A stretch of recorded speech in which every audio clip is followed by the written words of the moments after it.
Here we go!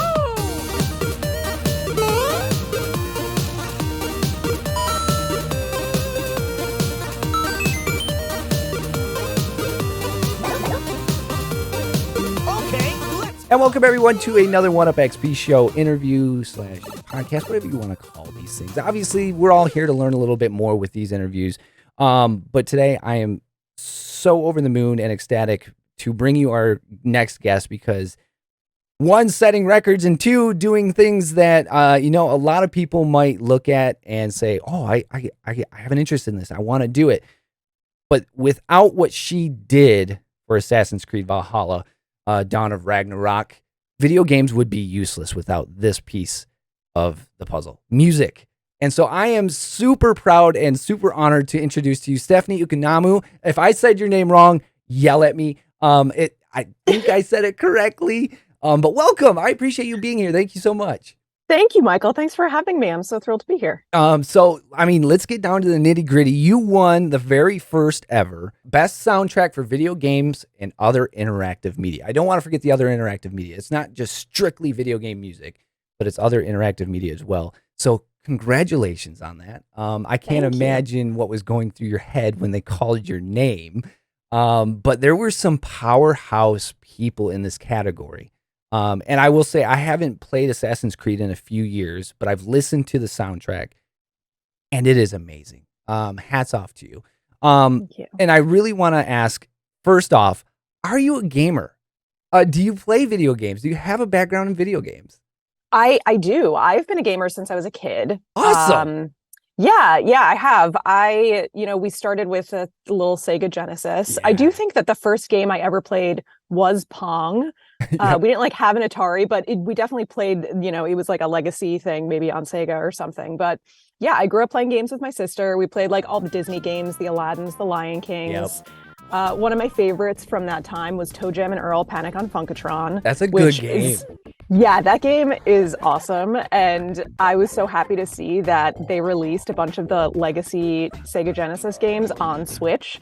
So my husband got those for me. They're just like a few bucks. So we were playing Toe Jam and Earl together like a couple of months ago. It was the best. It was amazing. But, around 2000 or 2001, the first Xbox came out and I got it for Christmas and I was so psyched. And I think the first game I played was Halo. Oh, man. Yeah, so that game really changed my life in a lot of ways, and it made me hyper attuned to music in games. And because every time I hear the main theme for Halo now, and it's just like this exhilarating rush that comes over me. And I love film soundtracks, I love TV soundtracks, and hearing some of the great themes from films, it excites me, but not in the same way that hearing the themes for video games do. It's just this deep-seated, like, ridiculously immersive feeling. I just like get this thrill that comes over me. And I think that's a big thing. So for people who don't really understand the impact that game music has on people, you just like talk to anybody who will go and listen to the soundtrack outside of the game because it's so tied to the emotion of the experience of playing it. I mean, it's really important. You're 100%. Like I can't explain to you what Halo does to anybody who's ever played video games. Every person I've talked to, yes, Bungie has that epitome of church music to video game kids. Like it is just so good. And every time you hear it, you just have to stop and listen to it. Yeah. But it's that type of video game music that you have made, that Bungie has made, that so many games now make that take you to a different world, but you don't really put the pieces together. Because without music, it would probably be just a bland, animated, fun version of something. But with music, it transforms you to somewhere else, and it can make or break a game. It really can. And it's so responsible for the world building, which, like if you take the music away, it's like, yes, the visuals are so gripping and creates that immersion for the player too. But the music is a huge part of creating the environment. So when you take that away, it's like, oh, there's like a little bit of flatness potentially in there. And that's a really fun opportunity for a composer to help build that world for the player. Very much so. And thank you for building some of these worlds for us. So you've worked on many films and TV, like you said. Obviously, video games kind of transport you to different worlds. Video movies and TV are about the exact same thing. Without scores in movies and TV shows, what would we be left with? The actors and portraying a story. But you've worked on many films. You've worked on The Meg, the Martian, and many TV shows. Jupitar Legacy, which I am absolutely a huge fan of on Netflix. But you've worked on so many things. So how do you jump from film and TV composing to video games? Is there a big difference, and is there that learning curve that you mentioned? There is a difference, certainly. And I had hoped that I would be able to write music for games at some point. The industry itself is a little separate, but not necessarily. We like to say that we're media composers. We write music for visual media, and that does include video games. So the way that I got that offer from Ubisoft for Assassin's Creed, the Siege of Paris, was they were just looking for composers that they hadn't worked with before. And they didn't care, like, if they didn't have any game experience. They just wanted to meet, some of the younger generation of composers coming up, because they like newer voices. They like to invite that in, because it tends to bring out something a little more risk-taking. It's less traditional. Sometimes there's something more to say for that. So big props to these game companies who are doing that, because they're opening doors for a lot of people like me, and for women, and for diverse voices to come in and be able to have these bigger opportunities. So they called up my agent and was like, does Steph want a demo for this game that we have? And I jumped at it, because I had wanted to get into games. I wanted to have a career that was a balance of film, TV, and games. Right. So I wrote the demo, and they hired me. And it was challenging at first, even though I grew up as a gamer. I understand that the music for games has to be adaptive. It's responding to what the player is doing. But the actual logistics of how that all comes together was still quite new to me. So I just came in and I was like, listen, I'm going to ask you guys a lot of questions. I'm sorry if it gets annoying, but I just want to make sure I'm doing the right thing. Right. And so, the first couple of things that I wrote for it, they would put it up to the game, and they would say, oh, it's not feeling quite right. Like, the pace isn't quite right. Right. And that's the other thing about being a composer for games, is that they hire the composers pretty early on in the process. Right. I would say probably 2 or 3 years out of release, or... Yeah, it depends on the game. So for bigger games, composers can often be working on it for like 3 years, maybe even a little longer. Yeah. For me, I was doing expansions, which are smaller, so less gameplay. So I was only on them for like a few months at a time. Gotcha. But they do like to hire composers in the beginning, and I think that goes to show that they really value the role of music in the whole storytelling and in that world building, like I was mentioning before. Right. So I didn't have much to look at when we started. I had some concept art, like I could tell what the characters were going to look like when they were fully rendered, and I could see what some of the environments were going to be. And I just had the story synopsis. That was basically it. And then you go off, and I decided to write like a main theme for Odin for the game. Yeah. And just sort of play in these instrumentation palettes, find some musicians who are going to really breathe life into the score.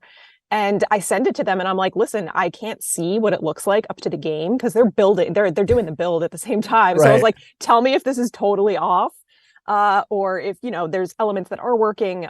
So there's a lot of communication and a lot of back and forth. And that's the fun part of the collaborative process in games, is that it's all kind of coming together at the same time.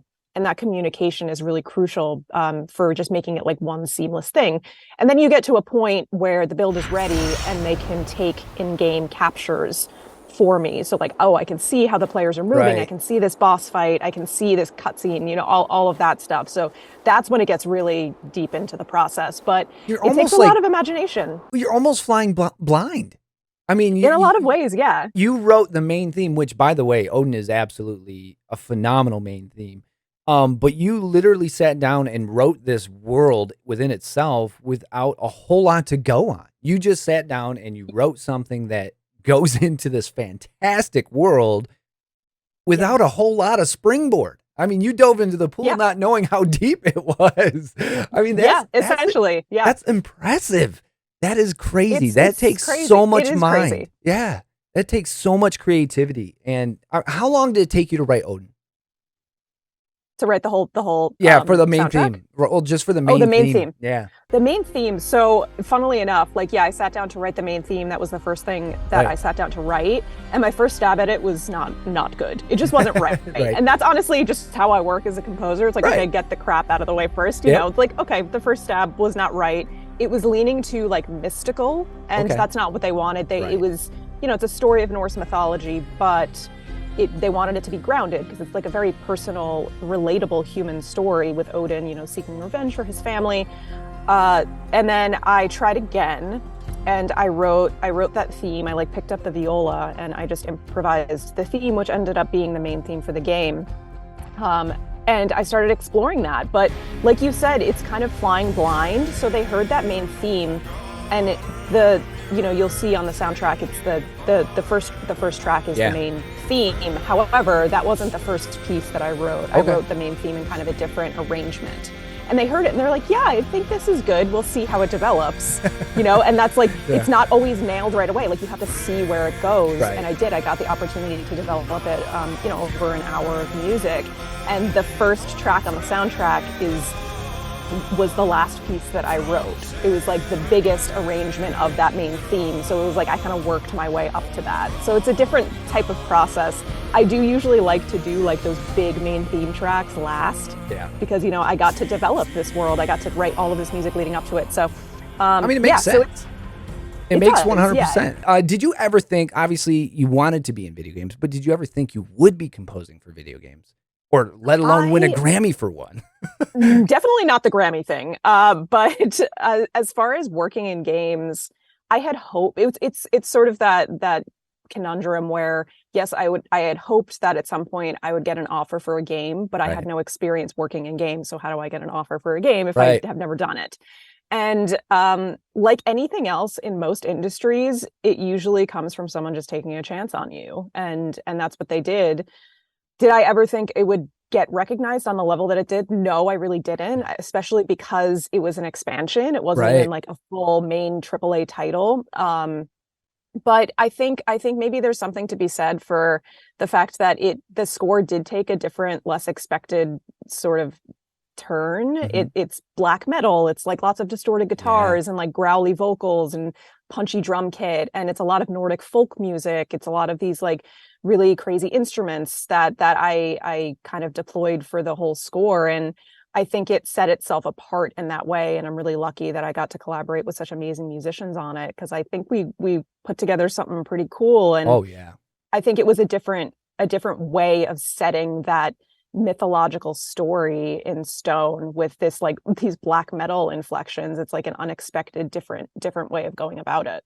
There's a reason why, expansion or not, that it won the Grammy. You look at the nominees you were up against. All right, you had Aliens Fireteam Elite from Austin Wintory, Call of Duty Vanguard, which is a AAA title, full game, from Bear McCreary. And then Marvel's Guardians of the Galaxy, again, a AAA title, backed by Marvel and Disney. Richard Jacques did that one, and then Old World by Christopher Tin. You came out on top. I mean, that's a star-studded lineup of nominees.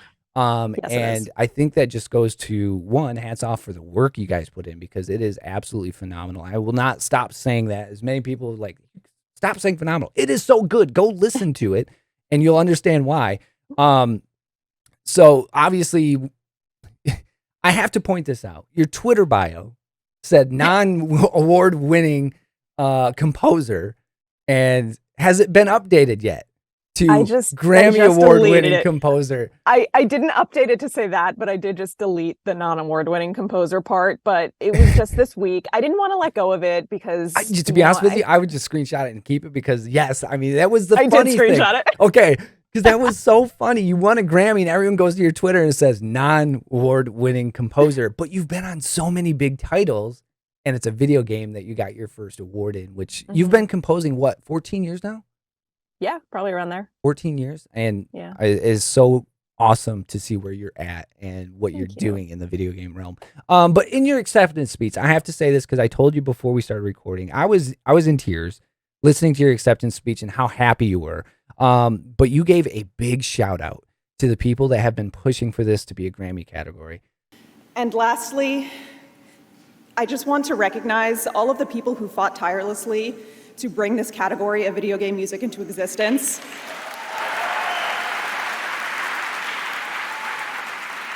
Thank you for acknowledging and validating the power of game music. This is truly such an honor. Thank you. What does it mean to you that this has become a full-fledged category in the Grammys? It means everything, and it means so much to not only game composers, but I think gamers in general. I think it just sets a precedent that what we're doing is important, and this music has a very wide-reaching global impact. Mm-hmm. And we have a big hand in like evolving what media music can be. And I think game music has done that forever. And so to have this category, this is the first year, which is very surprising given the fact that many people have worked for decades for this category to be recognized on its own. I mean, truly, like over 20 years, the music industry was working to get that, mainly because there was really only one media music category at the Grammys. Right. And just given the fact that games are slightly newer compared to the film industry, games have been around for a very, very long time now, but they were just like sort of more so celebrating film and television versus games. So to put video games in the same category as like a White Lotus or something like that, or like a John Williams score, it's like it didn't really stand too much of a chance. Right. So to have it recognized in its own thing, I think is really crucial because the music itself is very different and the process to create it is very different. Mm-hmm. And it is adaptive and it's very immersive and it's interactive. And I think there's something so important about the evolution of music through games. So I think it's really crucial. We're all really grateful. I think the Recording Academy was surprised because they got like 3 or 4 times the amount of submissions that they thought they were going to get, which is very telling, right? So we're really excited to see many more people submit for this, many more people, getting very well-deserved recognition for their work in the game space. And in that speech, you also said, for the girls, for the women, obviously, you winning the first one says a lot in what women can do in the composing scene, whether it's film, whether it's TV, whether it's video games. Never count yourself out. Like you said, you didn't think it'd win a Grammy. It's not that you count yourself out, but you just didn't, would this ever happen? Who knows? Did we ever think video games would be, the esport and competitiveness that it is? Would we have licensed medical professionals as trainers in esports? We didn't think so. When I was playing Halo or even Mario, we never thought any of this would be possible. We thought there's people behind the curtain that make this cool box that we all play, and there's nothing for us to do in that business. Here we are 30 years later, 35 years later, and, Grammys are now being handed out for the composing of video game music, whether it be 8-bit or full-on orchestral music. It's great to see that category there for anybody who makes this medium. So I do have to ask before we get too far in, because I do have one more question for you, and then we're into our fun game. But as a kid, now you're a composer. How did you get involved in composing? I'm sure you had a big hand in music as a kid, and you probably went to school for it. But give me how you got involved in composing and why you went down that road. I started composing, I would say, I don't know, in my early teen years, probably, where I adding scores to music or movies and stuff like that on your own? No, I wasn't doing that at that point when I was that young. I was sort of just picking up a guitar and writing some songs, and I was playing violin in orchestra, and I was taking piano lessons. So I was pretty heavily immersed in music, but I, just felt the itch to start writing.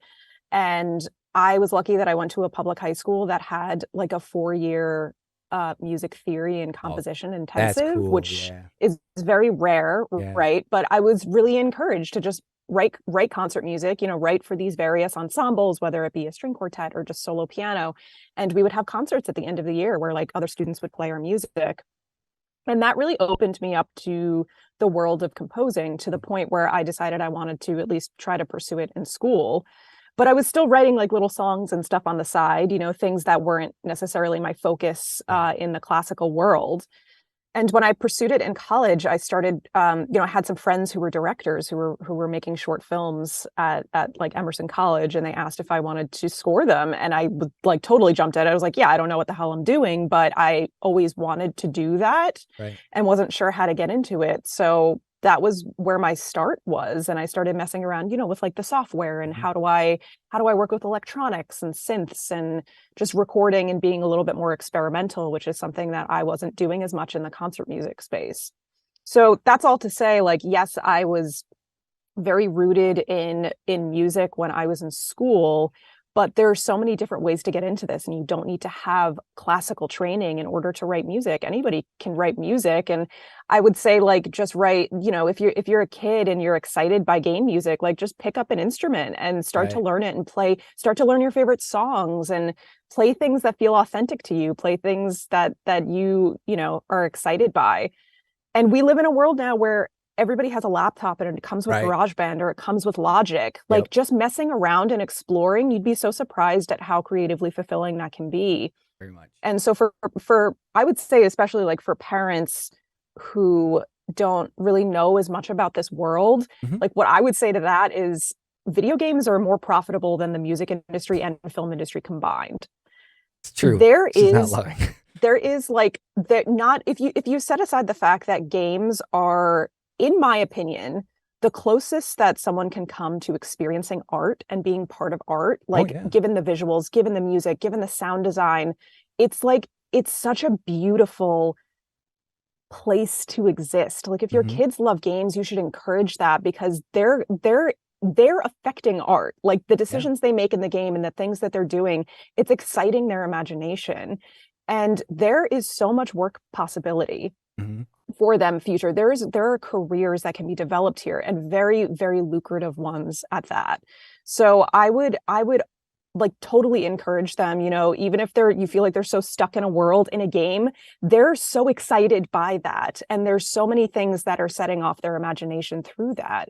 So I would say encourage that and try and foster that love for it, whether it be like, taking a class in like how are games developed, art direction, sound design, editing, like, writing these narratives, and music as well. Like, there's so many different kinds of games out there. There's mobile games, there's like smaller games, and there is just so much there for them. And it's a very lucrative career choice too. So I even if it feels like, oh, it's just that silly thing, it's not. It's a massive industry, and it's only going to keep getting bigger and bigger.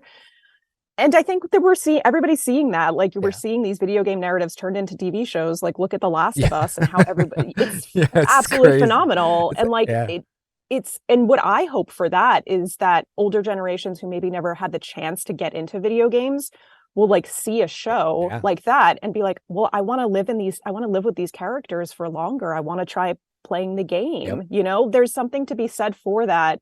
It's all like such rich storytelling, and that's what games are. It's putting you in that world to tell those stories.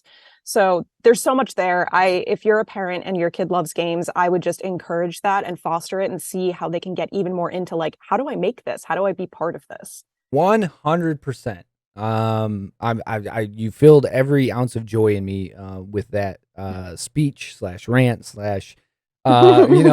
TED Talk, whatever you want to call it. That was so perfect. Because you are 100% correct. Nowadays, kids want to pursue video games, and there's avenues for that. And like you said, I think you nailed it on the head. So we have this fun game. It is called 10 questions to earn a 1-up. Obviously, you know what a 1-up is. It's the extra life in Mario.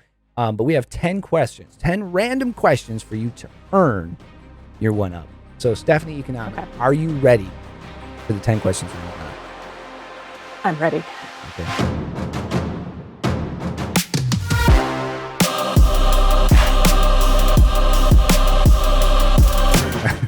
Number one, what is the perfect sandwich? Oh, God. It's only number one. I know. I'm gonna say like a Reuben. Oh, I think a Reuben is the perfect sandwich. I don't think we've had Reuben yet. Okay. I see you. Where did you grow up? Just out of curiosity. Long Island. Long Island. Okay. So that makes a little more sense to me now. It makes a little more sense. New York to me now. Reuben. New York Reuben, man. yeah. Number 2, iPhone or Android, Gal? iPhone. Yeah, thank you. Thank you. For anyone who says Android, that's the wrong answer. Obviously, you can see by my wrists. Number 3, what is the scariest animal, Steph? The scariest animal to me is any kind of squid because they are so smart. And like in aquariums and things like that, they have to give them puzzles to do so they won't murder other animals. I have seen those videos. They'll put like a puzzle on the wall and they'll like just move it around and stuff. You were not Otherwise, wrong. they will wreak havoc. Yeah. They will just murder out of the sheer boredom, and that is terrifying to me. Sheer boredom. Why'd you kill that person, John? I was bored. Sorry. Another first for the show. Squid. Got it. Number 4. Obviously, you're a composer, so will this go down in, will she know or will she have any of these favorite movies? Favorite sports movie? Oh, God. Okay, so I love baseball. I'm a big baseball fan. Nice. So I do love. Well, before I stop you, are Yeah. you a Dodgers fan or are you a Yankees fan? I'm a Yankee fan. Okay. Staying true. Got you. All right. Yep. Continue on. So I would say probably 2 of my favorites are The Sandlot and Moneyball. Those are 2 of my favorites. Moneyball hasn't been said. Sandlot has been said once. Yeah. So, I mean, Sandlot is a classic for us. Yes. I'm going to assume you're in my age bracket somewhere. But yes, that is, that was, I mean, you're killing me, Smalls. Like, that movie was so good. And now they play it like every weekend during the summer on Freeform now, right? Whatever the ABC Family Freeform, used to yeah. Whatever it used to Whatever be. it is. I can't remember anymore. Such a good movie. Number 5. Would you rather spend a week in the forest or one night in a haunted house? I would love to spend a week in the forest. That sounds like a lovely vacation. See, like every time I ask this question now, like I can do both because I can do both too. I'm a hunter and outdoorsman when it comes season time. But then like haunted house, like I'm a horror fanatic. Like me and my wife love horror movies. So I was like, I could do either or. It sounds like fun. Yeah. Maybe I'll do like 3 nights in the haunted house and then just a week in the woods. Yeah, I'll spend a week in the woods on my way to the haunted house. Precisely. Got it. All right, number 6, the hardest question on this list. Stephanie, what number am I thinking of? 11. Number 7, plane, train or automobile? I love driving. I'm gonna say automobile. Me as well. I love to drive. Like I would, like you give me 24 hours to drive, I'm putting on music and I'm cruising. Like I have no problem driving. Good time. It's a great time. Number 8, what is Stephanie's biggest fear? Squid. Squid. Now we know. The scariest animal is her biggest fear. Number 9, sometimes controversial question here. DC or Marvel girl? I'm going to say Marvel. Okay. Now, is it because of recent activities or is it just in the landscape of things? I mean, I have enjoyed the stories that both have brought. Right. I'm not like I would say I'm not like super well versed in either of the universes, truth be told. Like I've seen a handful from each. Okay. But I saw Endgame in theater and that was my first Marvel movie that I ever saw, which is so funny. And on a road trip, my husband, like he gave me like the rundown of the whole universe.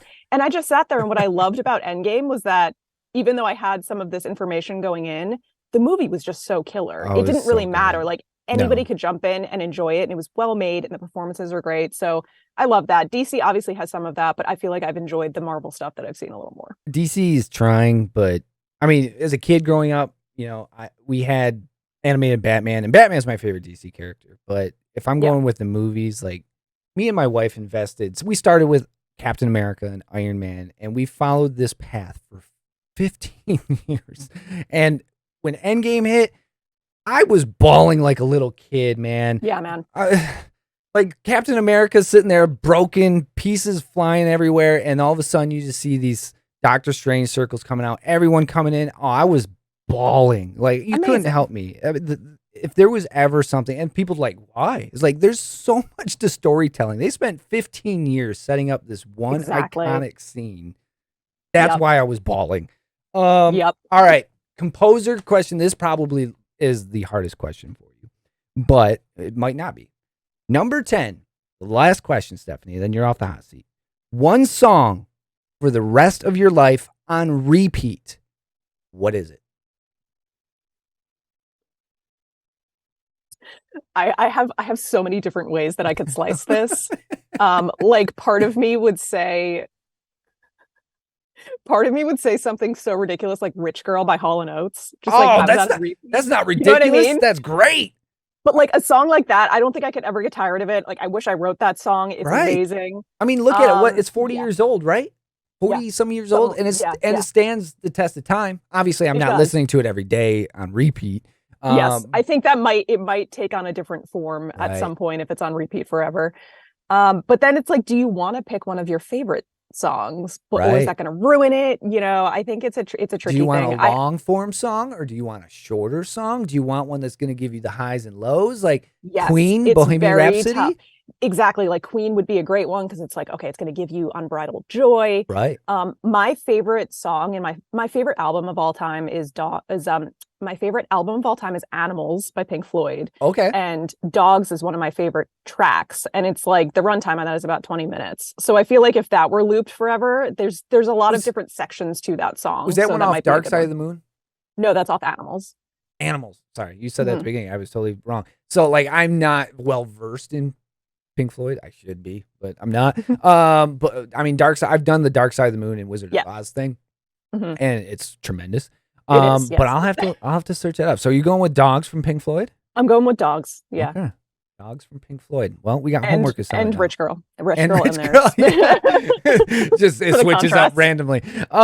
Stephanie, thank you so much for sitting down and taking time with us today. I really do appreciate it. Again, this is Stephanie Economou, who has just won the very first Grammy for the video game category. Again, it is the best score soundtrack for video games and other interactive media. She has also scored a ton of films. You can check it all out on her IMDb page because they have that. I've looked and there's a bunch of scores on there. But Stephanie, thank you so much for sitting down and talking to us about composing in video games and everything encompassing it. And thank you so much for standing on that stage. Maybe just a million things going through your head, but standing up for the gaming community and standing up for women who might not think this is possible. Because I guarantee you there's a million people that saw that and said, this is possible.